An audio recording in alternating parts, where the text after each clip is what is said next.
9 से 10 दिनों की यह विधि है जिसमें आप आहार के माध्यम से रसाहार कल्प करके, दुग्धार कल्प करके अपने शरीर से विजातीय द्रव्यों को अर्थात मल को अर्थात टॉक्सिन को बाहर निकालते हैं। कई सारी तामसिक पेय का सेवन कर लेते हैं जिसके कारण जिस उपवास से हमारा शरीर निरोगी होना चाहिए था, आज उसी उपवास को जो महिलाएं, जो माताएं बहनें या जो भी व्यक्ति करते हैं, वो उतने ही अधिक रोगी होते चले जाते हैं। थायराइड के रोग, पेट के अल्सर के रोग, अनेक रोग जो उत्पन्न हो रहे हैं वो गलत प्रकार से उपवास करने के कारण और खान पान के कारण हो रहे हैं। उपवास के दौरान जो प्रधान कर्म है उसमें हम चाय का सेवन कर लेते हैं। चाय हो गया, कॉफी हो गया, इस तरह की चीजें स्टिमुलेंट होती है, हमारे शरीर के ऑर्गन्स को प्रेशराइज करती हैं कि आप ज्यादा काम करो, तो वह प्राकृतिक रूप से शोधन की क्रिया को नहीं कर पाते, क्योंकि आने वाले ऋतु के रोगों पर हमने पहले शोधन करके विजय प्राप्त कर लिया, तो 10वें दिवस को हम कहते हैं विजयदशमी।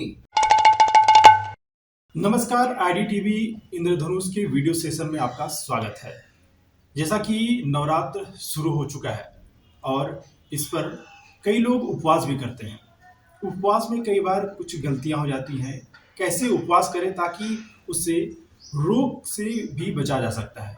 इस विषय पर बात करने के लिए यहाँ मौजूद हैं योग एवं प्राकृतिक चिकित्सक आचार्य प्रकृत। नवरात्र शुरू हो चुका है, आयुर्वेद की दृष्टि में नवरात्र का क्या महत्व है? जी, हमारे ऋषियों ने अनेकों चीज हमारे विषय में कही।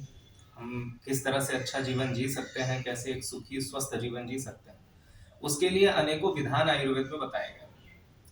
जैसे आपने आजकल बहुत प्रचलित हो रही है समाज में पंचकर्म विधि। पंचकर्म में शरीर का शोधन करते हैं, अर्थात शरीर में जो कचरा जमा हो गया है जिसके कारण रोगों की उत्पत्ति हो रही है, उसका शोधन कर हम रोगों से निजात पाते हैं। हमारे ऋषियों ने साप्ताहिक उपवास अर्थात साप्ताहिक शोधन की क्रिया, पाक्षीय उपवास अर्थात जैसे एकादशी, अमावस्या, पूर्णिमा आदि की, उसी तरह से ऋतुगत उपवास, 6 ऋतुओं की उपवास विधि जैसे 2 महीने में हुआ करती थी, और बृहद ऋतु परिवर्तन काल उपवास अर्थात गर्मी से ठंडे और ठंडे से गर्मी में जब हम जाते हैं तो नए अनाज और नए अन्न की ओर जब हम बढ़ते हैं तो पहले हम अपने शरीर को शोधित कर लेते हैं। ठीक उसी प्रकार से कि जैसे हम नव वर्ष में जब जाते हैं तो हम अपने पूरे घर की सफाई करते हैं, कोने कोने से कचरे को निकालते हैं, सारे सामान को देखते हैं कि कुछ उपयोगी है तो रखेंगे, नहीं है तो उसको बाहर निकालते हैं।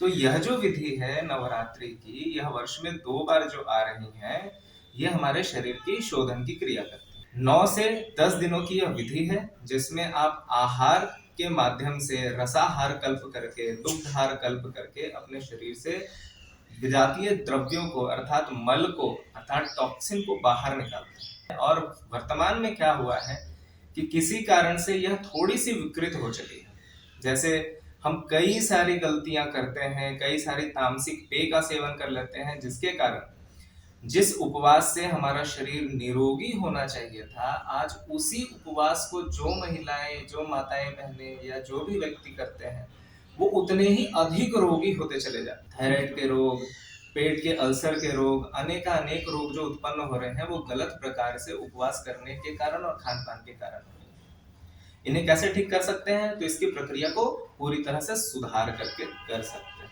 तो इस नवरात्रि हमें विशेष रूप से ध्यान रखना चाहिए कि अगर हम उपवास कर रहे हैं तो या तो आसपास के किसी जानकार वैद्य से सलाह ले लें, अन्यथा आप संपर्क कर सकते हैं हमसे। बिल्कुल सेवाएं निःशुल्क। नवरात्र में जो उपवास करेंगे उसका सही विधि क्या है? पहली इसमें जो विधि है पंचकर्म की, जो शोधन क्रिया है, उसमें 3 कर्म आते हैं: पूर्व कर्म, प्रधान कर्म और पश्चात कर्म। पूर्व कर्म अर्थात जो मुख्य कर्म है, जैसे शोधन की जो क्रिया होगी उससे पहले हम तैयारी करते हैं। ठीक उसी प्रकार से अगर आपको कल उपवास करना है तो 2 दिवस पूर्व से ही आपको तैयारी करनी होगी। कई लोग यह गलती करते हैं कि पहले ही कल अगर उपवास करना है तो आज ठूस ठूस करके खा लेते हैं। तो उससे जब आप उपवास काल में जाएंगे तो अचानक से आपके शरीर में अनेकों अनेक चीजें बदलेंगी, रासायनिक रूप से भी। इससे हमारे शरीर में जो अवशोषण होता है वो मल रुकता है, और उसी मल का अवशोषण होने से रोगों की उल्टी उत्पत्ति हो जाती है। तो अगर कल से आपको उपवास करना है तो आज से ही आपको जो है भारी अन्नों को त्यागना है। आप फल लीजिए, सलाद लीजिए, आप छिलके वाली मूंग दाल की खिचड़ी पूरे दिन ले सकते हैं, और फिर कल से आप अगले दिन दिवस से रसाहार कल्प कर लें, दुग्धाहार कल्प कर लें, या अगर आपको कोई विशेष रोग है तो आप अपने वैद्य की सलाह अवश्य लें। क्या कुछ उपवास के दौरान गलतियां होती हैं? उपवास के दौरान जो प्रधान कर्म है उसमें हम चाय का सेवन कर लेते हैं। चाय हो गया, कॉफी हो गया, इस तरह की चीजें स्टिमुलेंट होती है, हमारे शरीर के ऑर्गन्स को प्रेशराइज करती हैं कि आप ज्यादा काम करो, तो वह प्राकृतिक रूप से शोधन की क्रिया को नहीं कर पाते हैं, तो शरीर का शोधन ही नहीं हो पाया जो मुख्य कर्म था हमारा। उसके बाद है पश्चात कर्म, अर्थात आज उपवास का अंतिम दिवस है तो अगले दिन की पूरी तैयारी हम पहले कर लेते हैं। पूड़ी, छोले सेब, सूखे भुजिया, बहुत तेल मसालेदार सब्जियां का सेवन करने लगते हैं।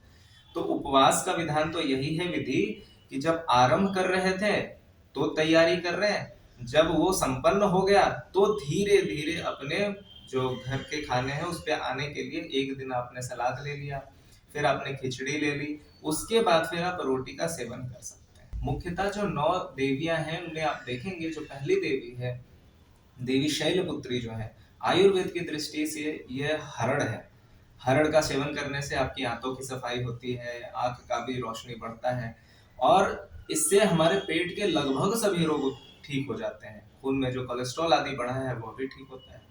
फिर चौथी देवी देख लीजिए, उनका नाम है कुष्मांडा।